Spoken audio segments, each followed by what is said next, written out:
Bienvenido a un nuevo video. El video del día de hoy se titula Los humanos llegaron al espacio gracias a los gatos. Gregory Stein observaba con atención mientras su contacto para este proyecto, un individuo llamado Sareth Drayton, desembarcaba de su nave de transporte hacia la plataforma orbital donde Gregory había sido asignado mientras durase la investigación.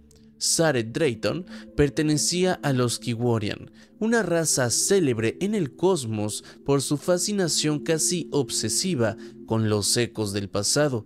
Su talento natural para descifrar eventos antiguos había dado origen a algunos de los historiadores más prestigiosos y laureados de la historia de toda la galaxia.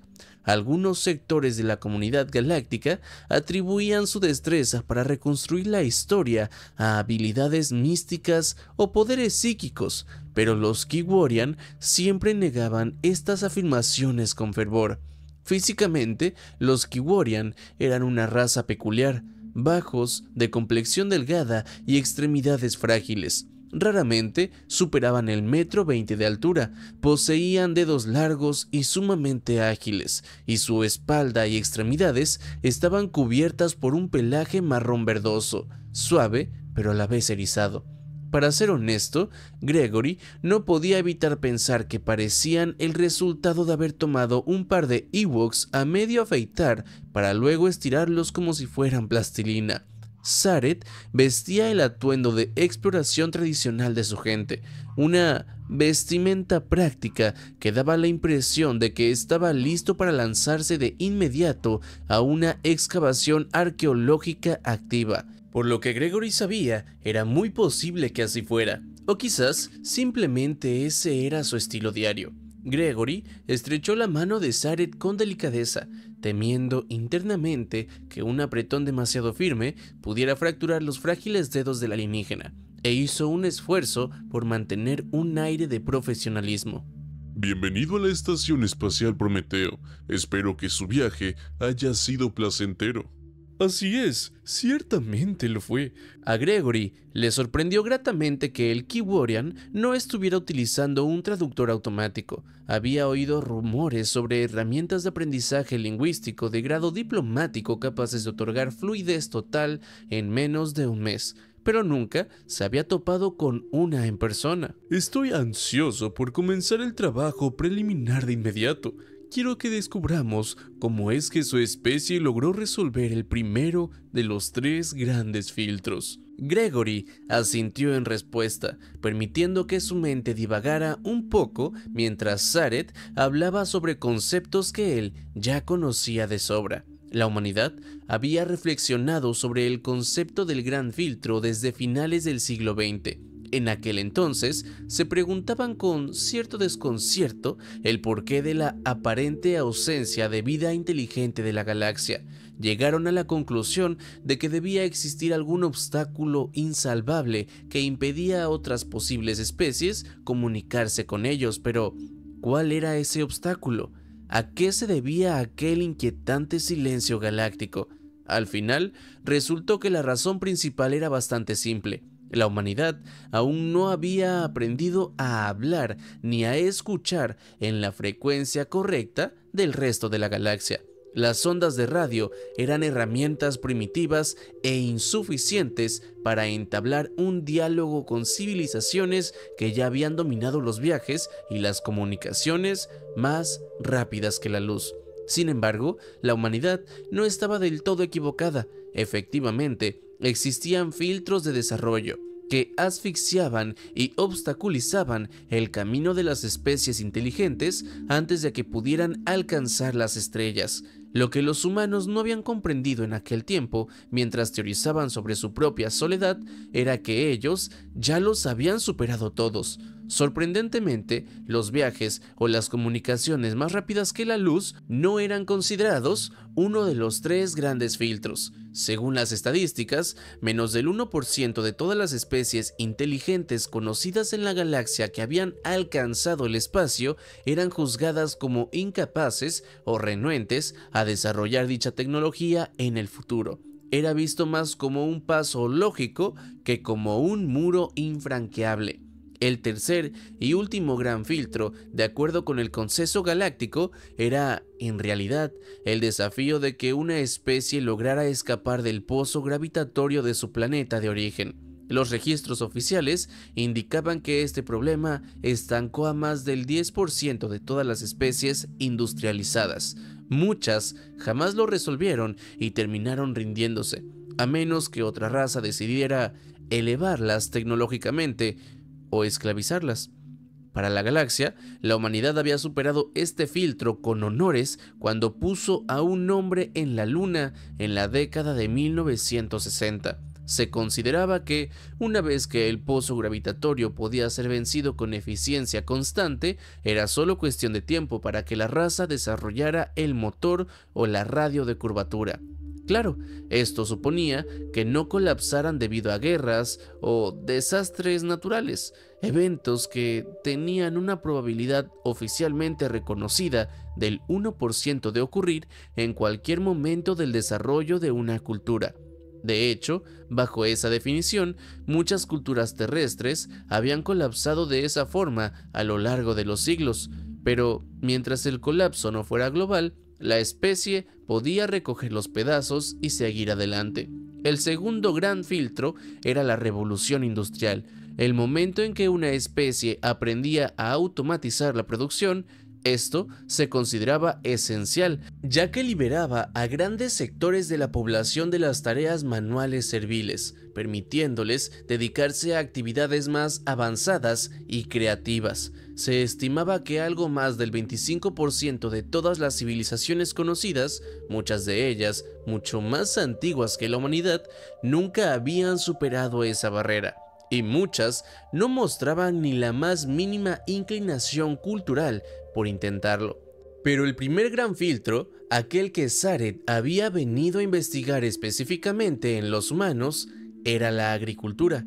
Según el resto de la galaxia, los problemas para crear un suministro de alimentos estable y autorregulado era tan inmenso que aproximadamente el 50% de todas las especies inteligentes conocidas eran incapaces de gestionarlo al punto de crear una civilización estable. Existía una lista de criterios galácticos muy exhaustiva sobre qué constituía exactamente una civilización estable, pero Gregory no la conocía lo suficiente como para mantener más que una charla superficial. Había factores temporales, pero la mayoría giraba en torno a la estabilidad, calidad y fiabilidad de su fuente de alimento. En esencia, casi cualquier raza que aspirara a establecer un hogar permanente y sedentario debía dominar la agricultura en algún momento. Las excepciones eran casos tan extraños y atípicos que solo servían para confirmar la regla. Gregory recordaba un planeta donde una planta específica había evolucionado tan agresivamente que sofocó toda la demás flora. Toda la fauna local evolucionó para alimentarse de ella, incluyendo a los nativos, unas criaturas similares a vacas azules de 6 extremidades, cuyo nombre Gregory no podía ni pronunciar. Era un alimento tan abundante que incluso la dieta de los depredadores locales consistía principalmente en esa planta. Su nombre oficial traducido era, literalmente, comida. Gregory incluso había visto una grabación acelerada de un invernadero donde unos xenobiólogos humanos plantaron una muestra de esa planta junto a un kudzu terrestre. Fue una experiencia salvaje ver a dos plantas intentar someter la una a la otra en una lucha libre de botánica. Era una verdadera lástima que aquellas vacas azules nunca hubieran logrado que su cultura progresara más allá de los cimientos básicos de la civilización. Probablemente se debía a que nunca tuvieron la necesidad imperiosa de asegurar fuentes de alimento a largo plazo, y mucho menos de desarrollar tecnología avanzada.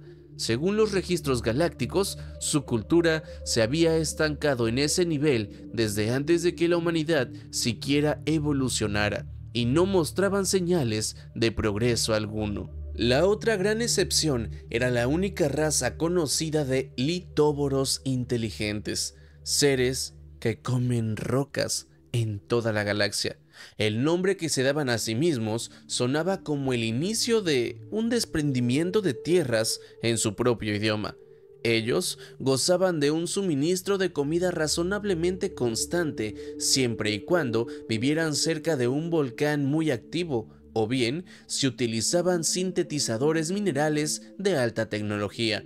La única razón por la que eran una especie espacial era porque una raza de cretinos cuyo nombre Gregory no lograba recordar en ese momento decidió que serían una mano de obra esclava excelente y muy barata, secuestrando a la especie entera de sus primitivas chozas de la Edad de Piedra.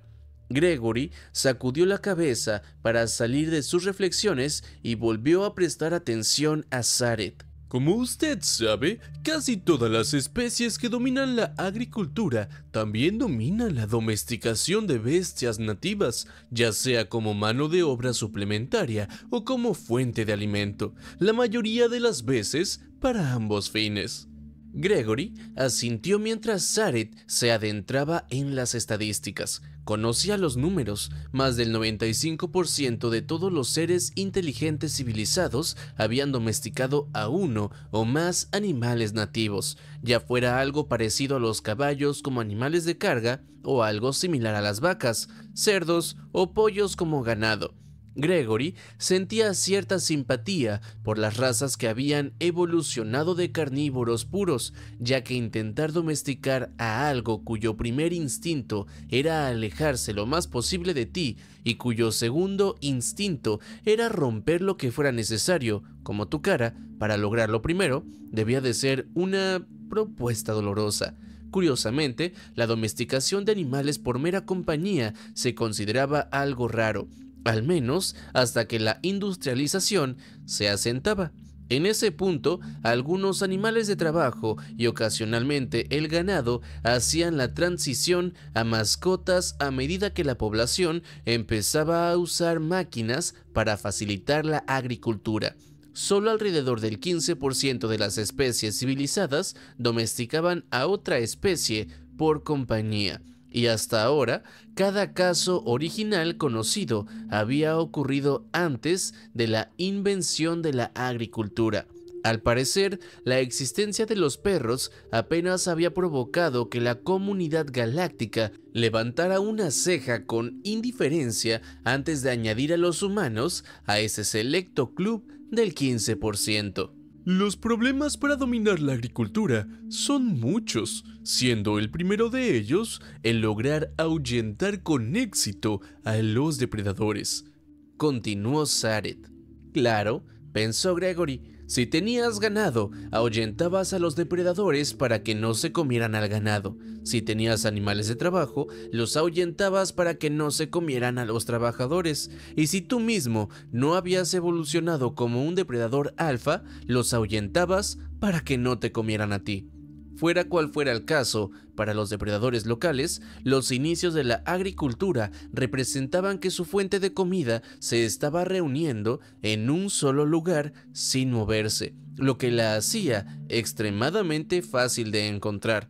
Por ello, convencer a dichos depredadores de que se mantuvieran jodidamente lejos era la prioridad número 1.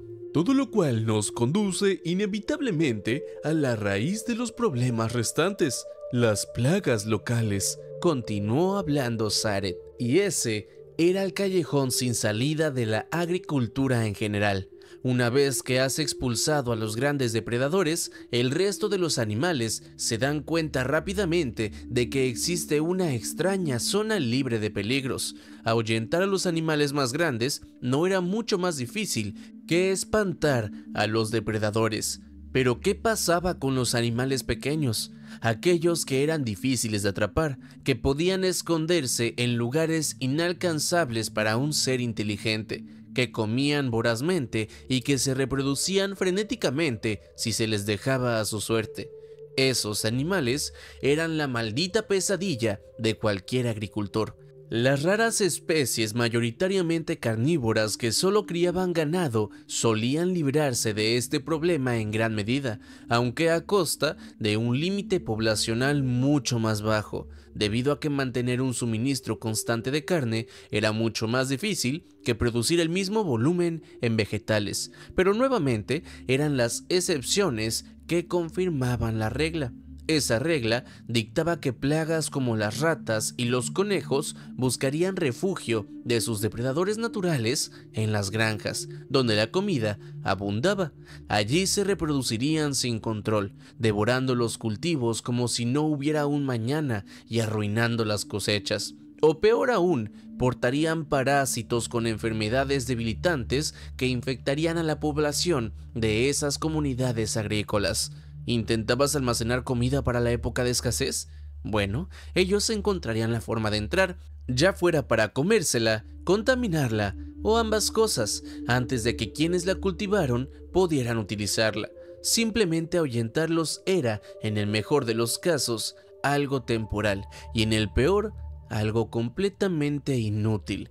El canto de sirena, que representaba un territorio libre de depredadores y con comida ilimitada, era demasiado fuerte para que tales criaturas lo ignoraran. Las soluciones generales de la galaxia se resumían en dos opciones: o bien se desarrollaban métodos para evitar que las plagas llegaran a los cultivos, lo cual podía tomar un tiempo excesivo para lograrse con fiabilidad, frenando el desarrollo de la civilización, o se desarrollaban métodos de exterminio efectivos. Estos últimos, además de ser muy difíciles de aplicar contra criaturas que habían evolucionado para ser inexterminables, invariablemente causaban daños inesperados y a largo plazo en la biosfera local si tenían éxito. Existía una tercera y rara opción en los casos donde la enfermedad y la contaminación eran el obstáculo principal: desarrollar tratamientos efectivos para las dolencias resultantes. Sin embargo, esto solo fue una solución seria al problema de las plagas para al menos 10% de todas las especies inteligentes conocidas. Independientemente de esto, el hecho era que la humanidad no había hecho ninguna de esas cosas. Sellar entornos adecuadamente contra las plagas era algo que a la humanidad todavía le costaba hacer, incluso con tecnología moderna, y posiblemente habrían tenido menos éxito aún con los procedimientos de exterminio, y no por falta de intentos. En cuanto a la opción de la medicina, la humanidad no había logrado avances significativos contra las enfermedades, sino hasta mucho después de haber establecido civilizaciones estables según las definiciones galácticas. Esto había provocado un verdadero revuelo en la comunidad académica galáctica, que se preguntaban qué demonios habían hecho los humanos para resolver lo que se consideraba uno de los problemas más difíciles que una especie inteligente en desarrollo podía enfrentar. Esta era la razón por la que Gregory había sido asignado como el enlace de Zaret. Él era uno de los principales expertos antropológicos en esa era de la historia humana y se le consideraba el mejor especialista local para asistir a Zaret en su investigación. Zaret podía ser una de las mentes más brillantes de una raza de historiadores natos, pero carecía de la perspectiva de un habitante local, y a menudo esa visión era la que marcaba por completo toda la diferencia. Por supuesto, las expectativas externas también eran cruciales, ya que existía la posibilidad muy real de que cualquier rareza que hubiera dado ventaja a los humanos fuera algo que la humanidad considerara normal, a pesar de ser cualquier cosa menos que eso. Había cerca de una docena de otros historiadores y arqueólogos y antropólogos galácticos de diversas razas que irían llegando en un plazo de una semana a un mes después de Zaret, pero el pequeño Kiworian estaba tan ansioso por comenzar que había solicitado llegar antes que cualquiera de sus compatriotas. Tan ansioso estaba de hecho que quiso empezar a revisar los estudios históricos preliminares incluso antes de instalarse. Gregory lo había ayudado, aclarando terminología poco común que el aprendizaje acelerado de un idioma suele pasar por alto. Sin embargo, incluso trabajando durante la cena, no habían logrado obtener ninguna pista sobre qué había hecho exactamente la humanidad para evadir el problema de las plagas, por lo que Gregory podía notar toda la investigación revisada esa tarde y noche solo había servido para resaltar lo inusual que era todo el asunto y que la humanidad había progresado desde la agricultura temprana hasta una civilización estable mucho más rápido que el promedio galáctico. Era una velocidad casi antinatural en comparación. De hecho, el ritmo desde que la humanidad inició la agricultura hasta que logró un vuelo espacial fiable fue lo suficientemente rápido como para situarnos fácilmente en el top 1 de avance tecnológico como especie. Y todo ello se atribuía a la rapidez con la que dominaron la agricultura. Oficialmente, los humanos estaban destrozando la curva de aprendizaje del primer gran filtro, y Zaret parecía tan emocionado que sentía que podía estallar ante la oportunidad de descubrir cómo lo hicieron. Gregory soltó un largo suspiro al entrar en sus aposentos y se desplomó en el sofá, alertando a su gata, Sox, de su presencia.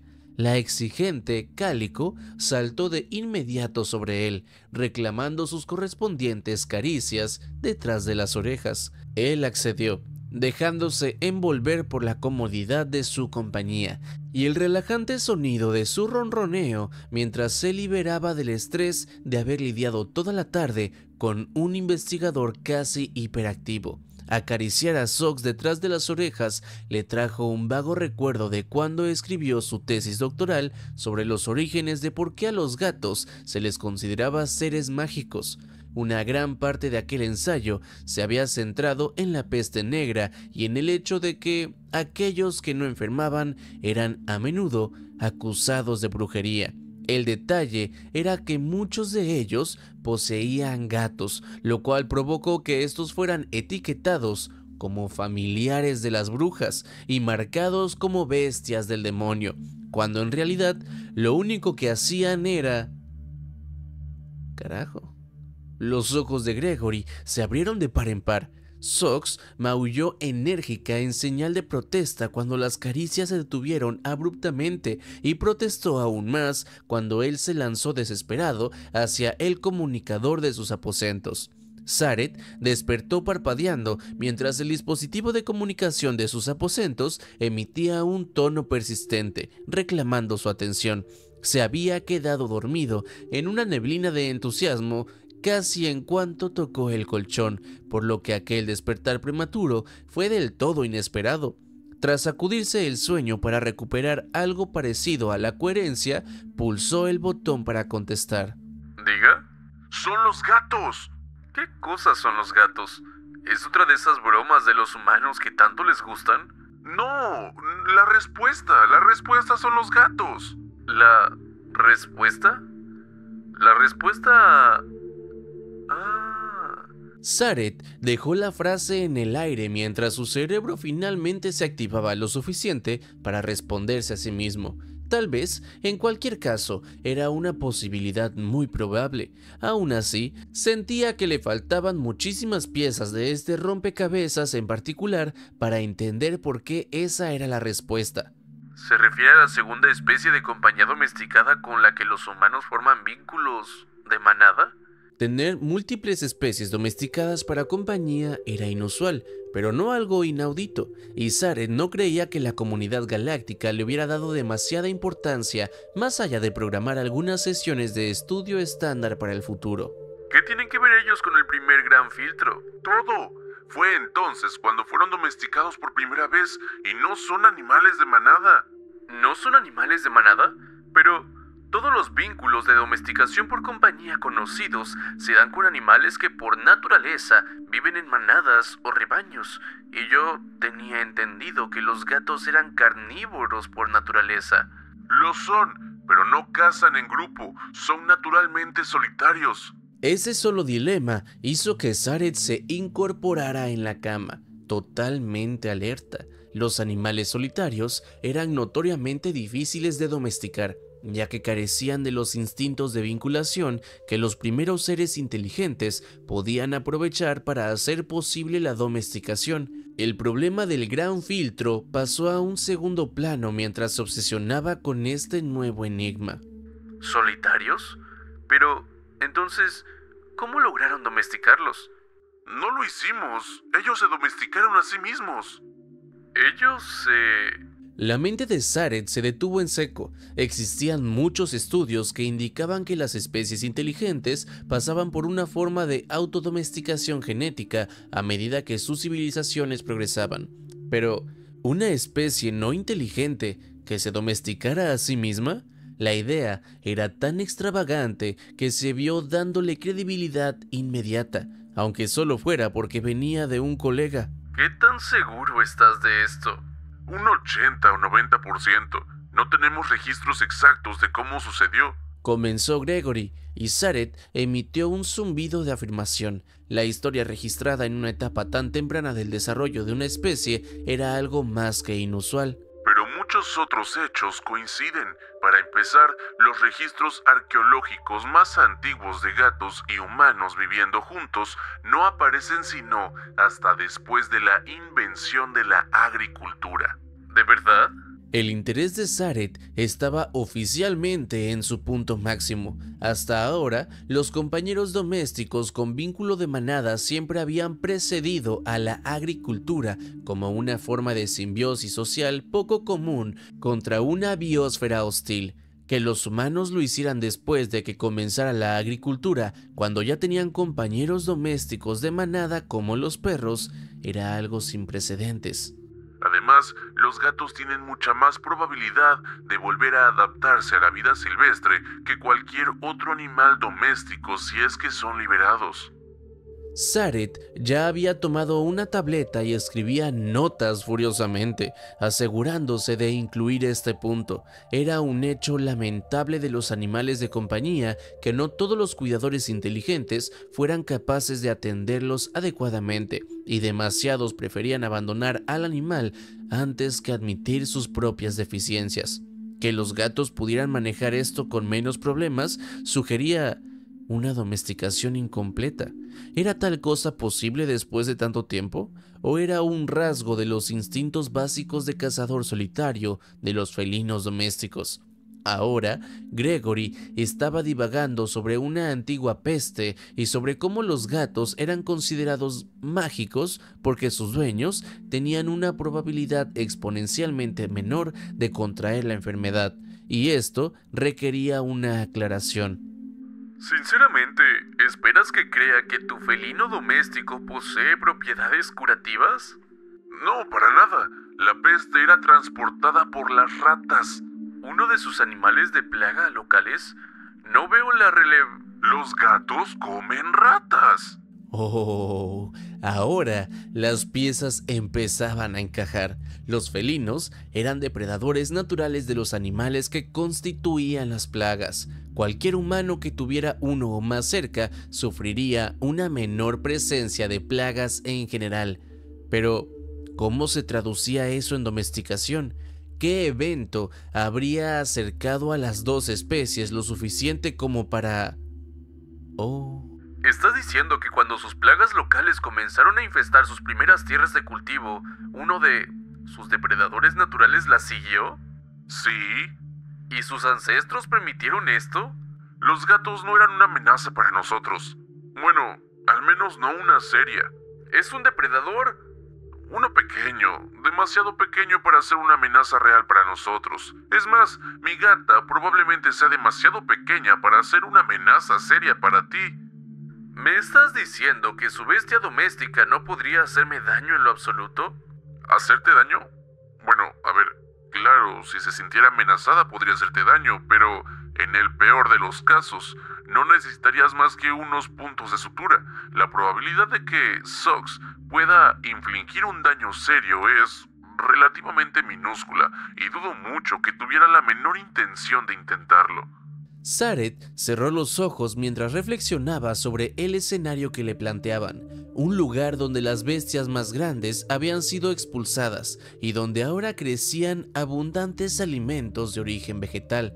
atrayendo a multitud de animales pequeños hacia lo que ellos creían que era una zona segura, libre de depredadores, donde podrían comer hasta saciarse. Imagino a un depredador más pequeño observando esto, sopesando los beneficios potenciales de seguir a sus presas hacia el territorio de una especie inteligente y sus compañeros domésticos, otros depredadores más grandes, nada menos, con tal de cazar a su antojo, una criatura que se sentía más amenazada por los seres inteligentes y sus perros de lo que ellos jamás podrían sentirse amenazados por ella. Semejante criatura tendría que estar extremadamente adaptada, no solo para cazar a sus ahora abundantes presas, sino para evadir a depredadores mayores y así sentirse con la confianza de internarse en un lugar así, o ser extremadamente temeraria. Sareth se preguntó en qué categoría encajaban estos gatos, pero podía visualizarlo. Podía ver la expresión de duda en el rostro de un antiguo agricultor humano al darse cuenta de que este nuevo intruso estaba aniquilando las plagas que arruinaban sus cosechas. Podía ver al agricultor entrenar a su perro para ignorar la presencia del gato, a menos que éste intentara molestar al ganado. Podía ver al gato llegando a comprender exactamente a qué animales se le permitía cazar libremente en este extraño territorio, mientras el agricultor y sus vecinos comenzaban a tomar medidas para atraer a más gatos a sus tierras. Lo que los animales de plaga buscaban, un santuario libre de depredadores con comida ilimitada, al gato se le entregaba gratuitamente, y al hacerlo, el santuario deseado por las plagas se desvanecía. En lo que respecta al primer gran filtro, era una solución tan poco ortodoxa como elegante. Es una teoría excelente, por supuesto, pero ¿qué tan confirmada está? Lamentablemente, es solo especulación fundamentada. Mucha especulación de expertos, claro, pero los estándares galácticos requieren una investigación más profunda. Parecía que la humanidad no ignoraba del todo el beneficio potencial que este vínculo doméstico les había otorgado, solo desconocían su magnitud. Lo habían visto como una curiosidad histórica cuando era uno de los descubrimientos más trascendentales de todos los tiempos. Si esta investigación confirmaba lo que él sospechaba, estos gatos podrían haberle ahorrado siglos, tal vez milenios, al desarrollo cultural y tecnológico de la humanidad. Y si eso era cierto, su nombre en los resultados de la investigación aseguraría su inmortalidad en los círculos académicos. Estaba tan emocionado que apenas logró cumplir con las cortesías sociales para finalizar la conversación antes de volver a desplomarse en la cama para dormir. Si te gustó el video, ya sabes qué hacer. Comentándolo, compartiéndolo y reaccionando a él me ayudas a llegar a muchas más personas. Por cierto, vi en los comentarios que había una personita por ahí que decía que ya llevaba más de un año viendo los videos y no estaba suscrito al canal. Si tú también eres uno de esos, recuerda que no te cobran nada, es completamente gratis y me ayudas demasiado. Sin nada más que decir, vamos con el agradecimiento a todos los renacuajos, que por cierto no lo he actualizado, pero ya lo voy a actualizar para el siguiente video. Lo prometo. Quiero darle un agradecimiento especial a todos los renacuajos que llevan ya un año o más de un año siendo miembros del canal, empezando por El Chocas, Hugo Jiménez, Martín Castañeda, Mel Pomene, Sub, Mario Galicia, Skull Phantom, Damses, Adriana Aguilera, Tomás Varela, Macana, Carpincho, Deb, Jacket, David Bermúdez, Isaac Lascano, Scott Belmont, Gonzalo Hernández, Gio, Kate Bort y Naig. No importa si llevas un mes o llevas un año aquí con nosotros, el simple hecho de que te hayas unido me ayuda y me motiva a seguirles trayendo más contenido. De verdad, muchas gracias a absolutamente todos los miembros de este canal. También, si no eres miembro pero siempre estás presente en los videos, comentando, compartiéndolos o reaccionando a ellos, también te agradezco a ti, porque así me ayudas a llegar a muchas más personas. Gracias y hasta el próximo video.